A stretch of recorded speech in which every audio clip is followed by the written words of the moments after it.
folks. All right?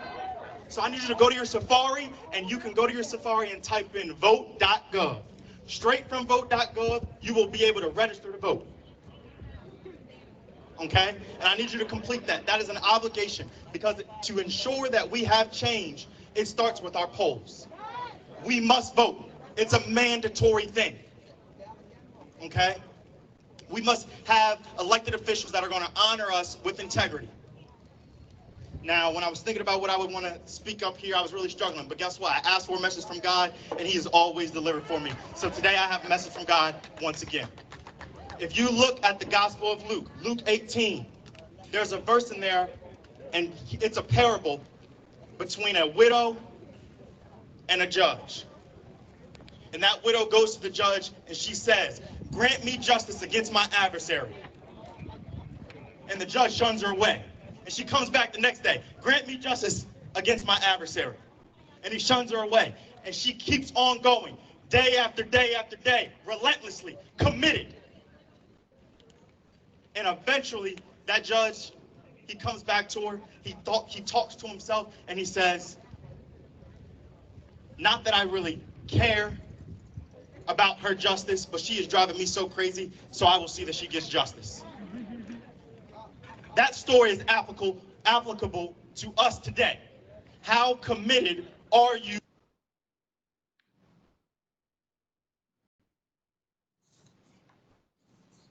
Good morning, everybody. It's Tony Allen. I want to welcome you again to our university forum. The young man you were just listening to is a rising sophomore at Delaware State University, Jelani Bryant. Jelani went on to say that we must be committed and we must choose commitment over convenience. I know you all know that we are in a very interesting and difficult time in our nation's history. But like we have been generations before, I very much believe the young people will lead the way. Jelani's a classic example of that. I had the great fortune to attend rallies in Wilmington and in Middletown with Jelani on Friday and Saturday over the week, Friday and Sunday, over the weekend. What I can tell you is not only are our young people demanding justice, but they are doing it thoughtfully. They are recognizing the importance of the moment, and they're ready to roll up their sleeves and get started. What also heartens me about those experiences it wasn't just African American people or Hispanic people or white people or young people or old people. It was all people coming together to make sure that our voices were heard loud and clear in Delaware, and dare I say, throughout the nation. It's very, very important that all of you who believe in a more perfect union are extending your voices as well. That's what we believe our nation is about, and that's certainly what Delaware State University is about. So congratulations to so many who have lifted their voices in such a profound and prophetic way. I expect that this moment in our nation's history will be a watershed one for all of us. Today, we're here to talk a bit about the fall reopening. I know that's on many people's minds. I can tell you that we will make no substantive announcements today, but rather talk to you about our process. Our COVID university response team has been working diligently across the university, has come up with several subgroups that you will hear about today, and will give you an opportunity to understand how we are thinking about the fall with the best interest of our employees, staff, and students in mind. I've heard from many of you, as you might imagine, as to what our plans are. Our formal plan will be announced in a Tuesday forum on June 30. So you will hear me talk about the complete fall reopening plan at that time. But for the summer, I know many of you know that we have gone virtual throughout the summer. That's certainly what is happening in our academic instruction. We are remote access on campus as well. And for June and July, and a big part of August, for employees and staff in particular, we will continue to operate remotely. It's very important for the safety and security of all of you, particularly as we finalize our plans. What I know to be true is things we thought were impossible are in fact possible now. We've proven some things to ourselves about making sure that we are using contemporary tools to run a contemporary university. So as you interact with your supervisors and colleagues, know that if you're having any concerns or trouble working remotely, that you should ask some questions. And if you need additional support, know that the university will provide it to you. Today I have on the call our provost, Dr. Sandra DeLauder, and our Chief Enterprise Risk Officer, Lucretia Moultrie. They will take you through our university response team and how we are thinking about all of the working groups and the collective decisions we need to make over the next few weeks. After that, as usual, we'll have a brief Q&A period so we can hear from you. And then then I'll come back with any closing comments. So to Dr. DeLauder and Ms. Moultrie, I'll turn it over to you for some brief comments, and then we'll open it up for Q&A. Thank you, Dr. Allen. Good morning to everyone who has joined us today. I thank you for tuning in to this week's forum. And I plan to provide you with an update regarding our COVID-19 task force and its efforts towards our fall reopening.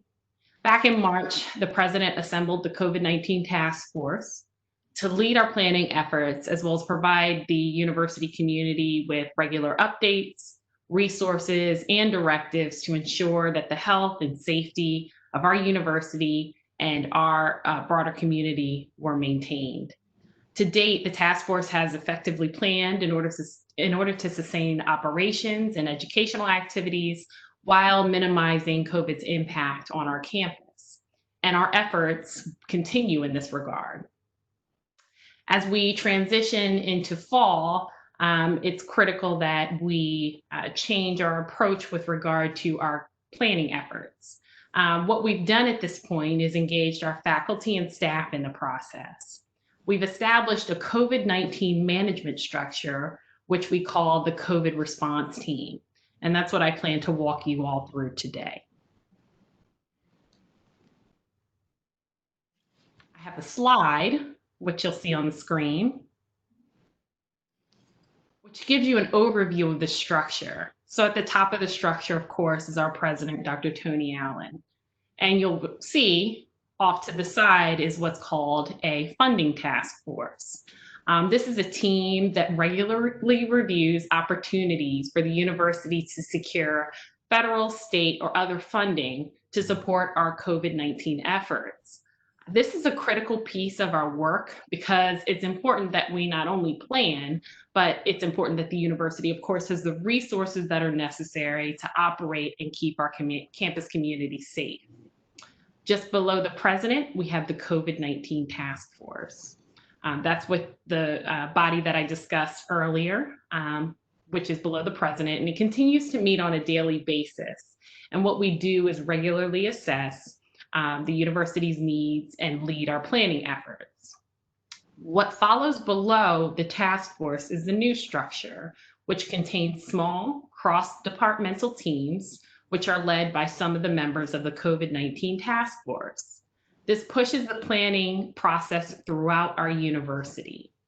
These groups plan on behalf of their respective focused content areas. So you will see subgroups that are focused on areas including students, teaching and research, campus operations, finance and legal, enrollment management, employees, communications, and external relations. But I want to clarify that there are smaller groups within these subgroups as well to address even additional areas, including athletics and student enrollment. This change consolidates our planning efforts amongst subject matter experts who are most familiar with the day-to-day operations of their departments. So they're in a great position to assess the potential impacts of COVID and develop plans for consideration by our president. Not only has this structure not only is the structure currently serving the university's needs to plan for fall of 2020, but it can continue to drive our progress forward as a university in the face of COVID. This is a significant amount of work that has been taken on by our employees throughout the university. And I think it's important for me to take this opportunity to just say thank you for your efforts. It's everyone's investment of time and expertise that will make this process a true success and allow us to make the best recommendations to our president. These groups will be making recommendations to Dr. Tony Allen within the next week, and he will announce the university's plan during the forum on June 30th. And Dr. DeLauder will provide some details with regard to some of the particular subgroups that fall under the provost category. Good morning, and thank you, Lucretia. The two subgroups as noted for under the provost are the teaching and research group, and the committee members are comprised of Dr. Alexa Silver. She is chair of our faculty senate, and she has done a lot of work with our professional development and curriculum development and delivery. She is also a team member for our middle state self-study. Dr. Venugopal Kalavacharla and Dr. Melissa Harrington are focusing on our research areas. Dr. Terrell Home is our university registrar. Dr. Zakash Dania and Gwen Scott Jones are both members of our Chairs Council.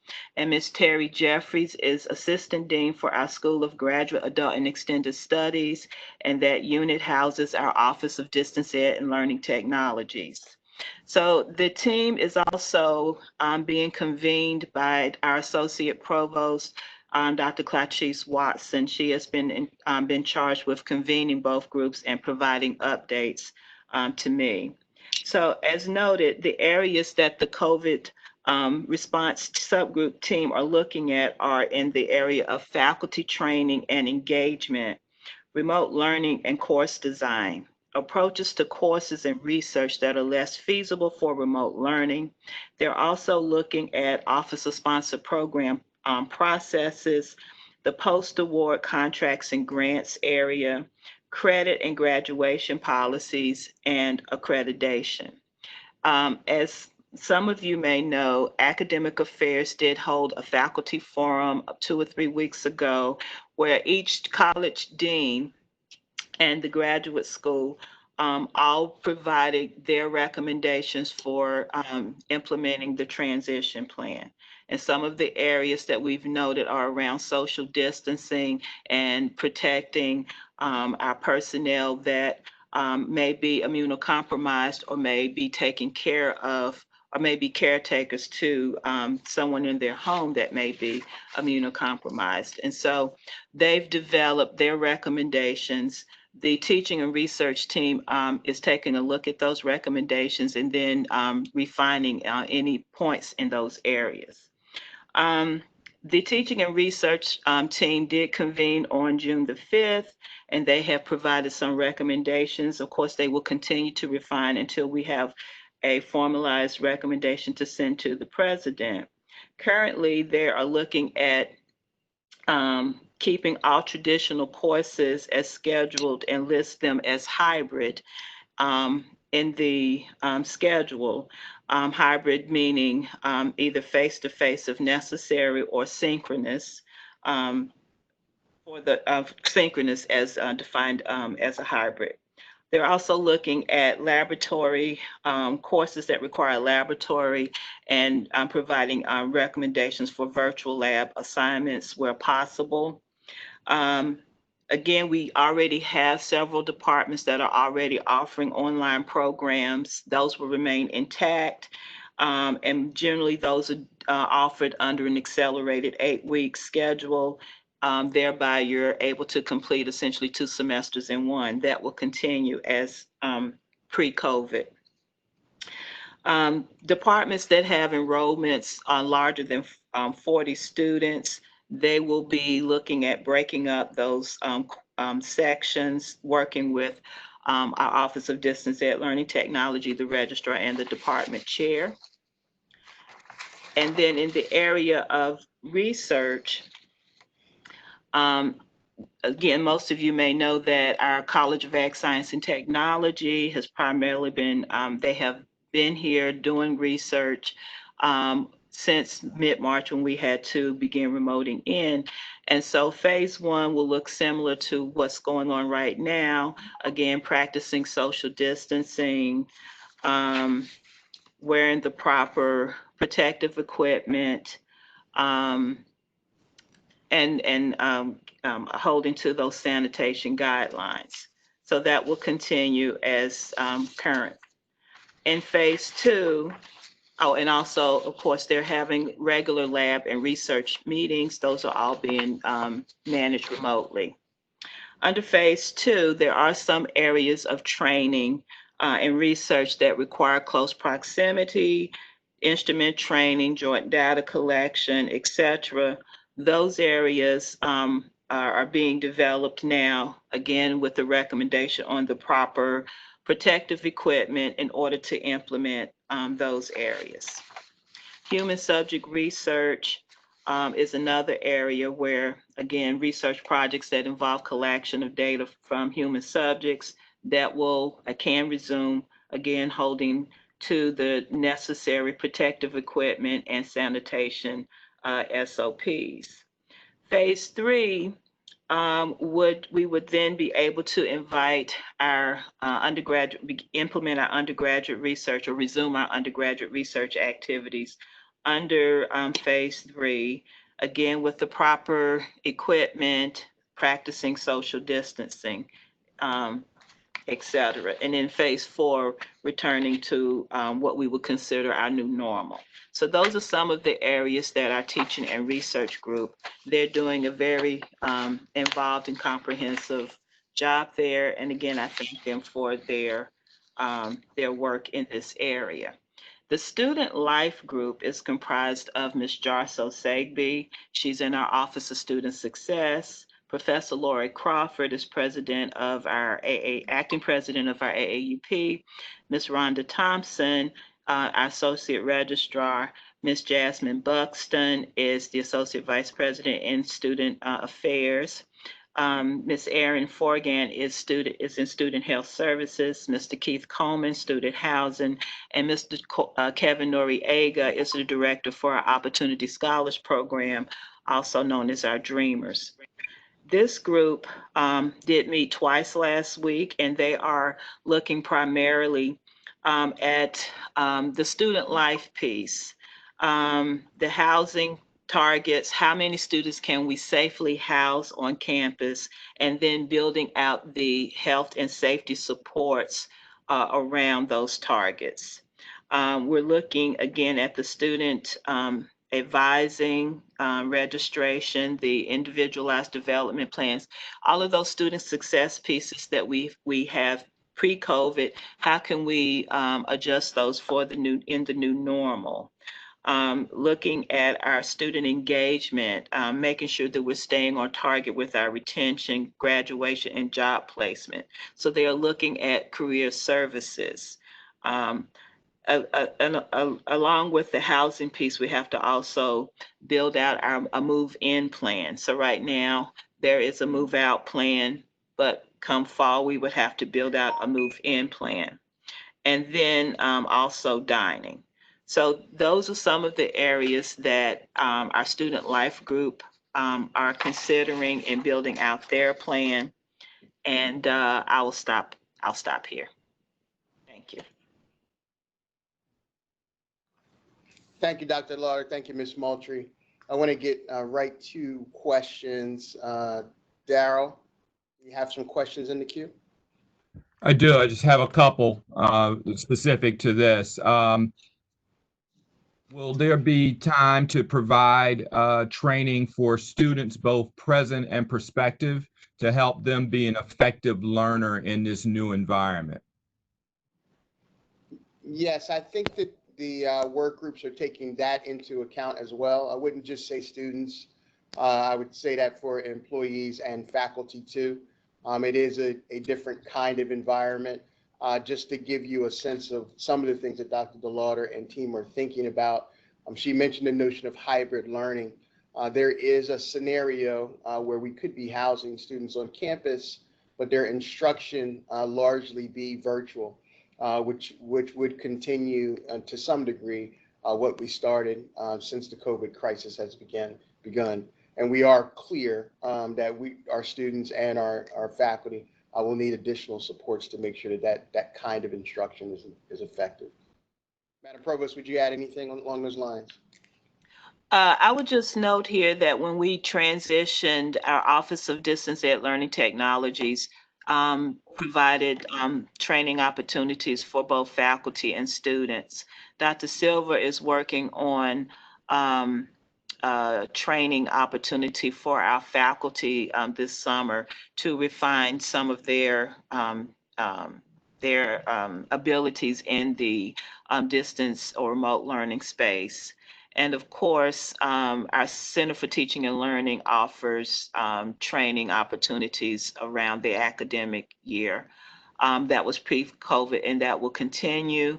And we will, of course, build out needs. We'll take the recommendations from our student life team, but we will be building out those opportunities for our students.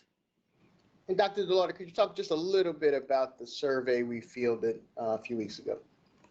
So students should have received a survey, and I think it went out last week. The survey was around, what the recommendations from students on what would they like to see returning back, as a part of the transition plan. So we have one for the faculty and one for the students, where we're essentially asking, there's several different scenarios, fully online, remote, hybrid. There are about 6 or 7 different scenarios in there. And we do want all stakeholders to respond. That, of course, will be a part of the transition plan. Thank you, Madam Provost. Darryl, any additional questions?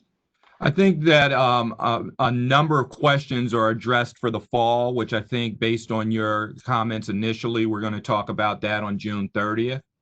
So I won't go into those. I will say there's one: when will academic and athletic scholarships be processed and awarded to student accounts for that upcoming time? So they will be awarded during the normal time frame. You shouldn't see any delays along those lines for athletics and academics. One point on the June 30th call, which will be an important one, we will be stemming the stern with respect to our opening plan. So you will have a very strong sense not only of what we will be doing, but the protocols. I think the safety protocols are most important here. Our safety protocols will be in line with the best practices that we are seeing federally at the state level and across our sister institutions. It will require us to disregard the notion of business as usual. So with respect to protective coverings and proper equipment and social distancing, that will not only be our best practices, that will be what we enforce every day. Many of those reasons are to protect each other during this very, very difficult time. So I want to be very sensitive to the fact that there will be, and I know you've heard this phrase too much, but there will in effect be a new normal until we have a very clear sense of vaccines and the like. As we move forward here, as I've said previously, there are some things we've learned that we can do better as a result of the COVID crisis. And I want to be very, very specific and sensitive to faculty and staff in particular. We are going to take those learnings also as best practices as we move forward. So even things like paper production, which I know Dr. DeLauder talks about a great deal, we've learned to be much more virtual and thoughtful, which has made us more efficient in some ways. You can expect that those kinds of things will continue forward for many years to come here at the university. Is there an opportunity for students to be part of the COVID task force committees? I'll start. I think the answer here is yes. One of the things we wanted to do was get the feedback from the students in particular, which is why Dr. DeLauder and team fielded the survey. There will be an opportunity, I believe, for both participation and response. So think of it as you think about the differing levels of planning, that there will be forum opportunities for us to sort of present those plans to students and get their ideas as well. So we'll be soliciting their feedback throughout the process. I'm going to address this one question for the fall because I think it came up. What happens in the event a student returns to campus in the fall not ill, however becomes ill due to COVID-19? Will the university be liable to pay the hospital bill? I'll let Lucretia start and then I'll round it out.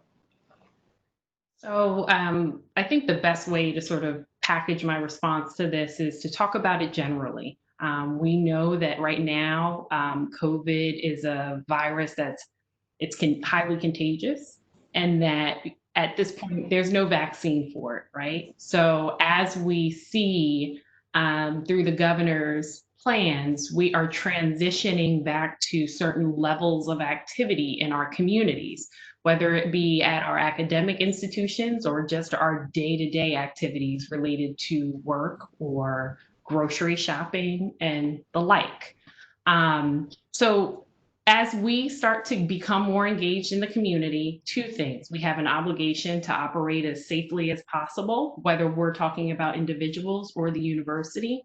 And then the second piece is that once we decide to engage in certain activities, we assume certain risks, because we're all very aware of the risks associated with COVID. So what I will commit to you is I'm Chief Enterprise Risk Officer, but I'm also General Counsel to the university. The whole purpose of us having these task force and these response subgroups, is to make sure that the university is planning in a way to foster an environment that is as safe as possible. However, the risk is still there. And as individuals engage in activities, you assume certain risks. The only thing I would add to that, and it just goes back to what I was talking about previously, it is important for folks to understand that individually, it is our responsibility to take care of others during this crisis. That's the main reason you wear a mask, not to protect yourself, but to protect others. So when I talk about things being different and our expectation that you comply with those protocols, it has a lot to do with the safety of others across the university. And we will be diligent in making sure that we are enforcing those policies and practices. I would say that was it, Dr. Allen. Okay, thank you very much. This one we knew was going to be a shorter call, but it is the beginning of what you'll be hearing more routinely as we move toward June 30. I have made a commitment, with the exception of holidays, to continue these calls throughout the summer. I think they are very, very important. I should say that last week we also had a student-only forum. You can expect more of those too as we move throughout the summer as well. But I don't want to miss the moment. We started with a brief video from Jelani Bryant about the protests and rallies that are going on throughout the country. There's another video I'm going to play that was really developed by four DSU alumni, all of whom are K-12 teachers. And it is powerful in that it talks specifically about the state of affairs in our country at the moment. I'm proud to say that we've spent a fair amount of time making sure that when we talk about experts, we're talking to our alum, many of which are subject matter experts across a variety of disciplines. And I think when you see this particular video, I hope it resonates with you in a way and compels you to take your own action for yourselves, for your family, and for your community. So we'll close with the video.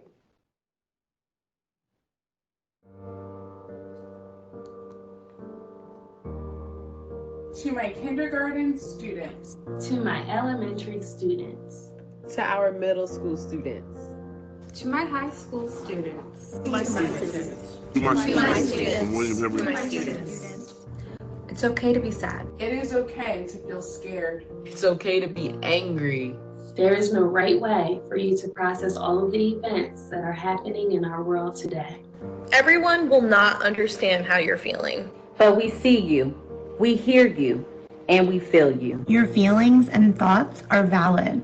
We want you to know that we will do everything we can to protect you and create an environment where you feel safe and loved. We encourage all students, regardless of color, to ask questions, be informed, and start conversations with those around you. In turn, we will do our part to help educate those in school and in the community. From the youngest kindergartners that walk through our doors to the high school seniors ready to graduate. We want you to know that you have a voice that is able to be heard. No matter how big or small, your voice matters. You are the future. And your words are powerful. we encourage you to speak so others can hear you. Your lives matter inside and outside of our schools. We want to foster a sense of love, acceptance, and unity in the community from which we serve.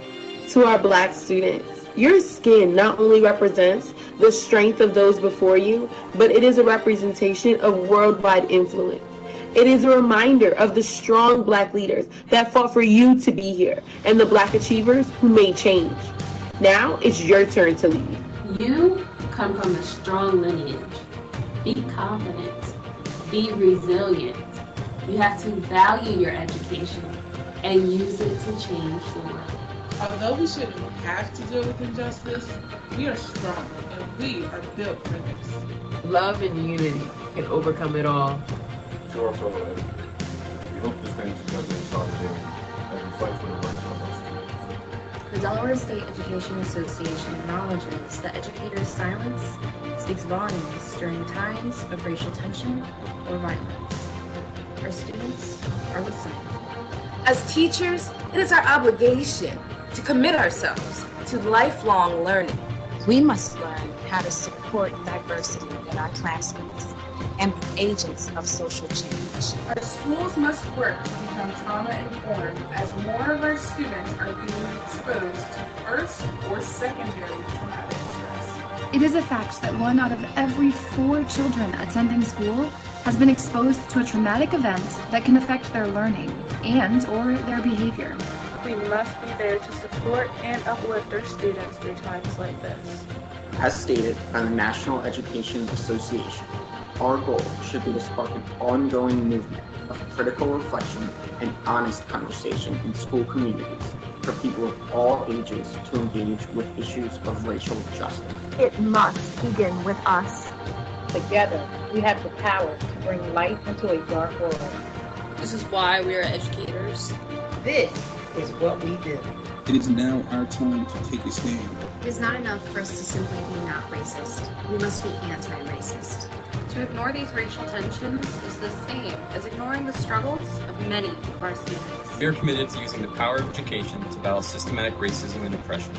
We will always affirm that Black Lives Matter. We truly believe that each life matters, but right now, the African American community is being most affected by racial inequities. If one of your students scrapes their knee, you wouldn't give all your students a Band-Aid.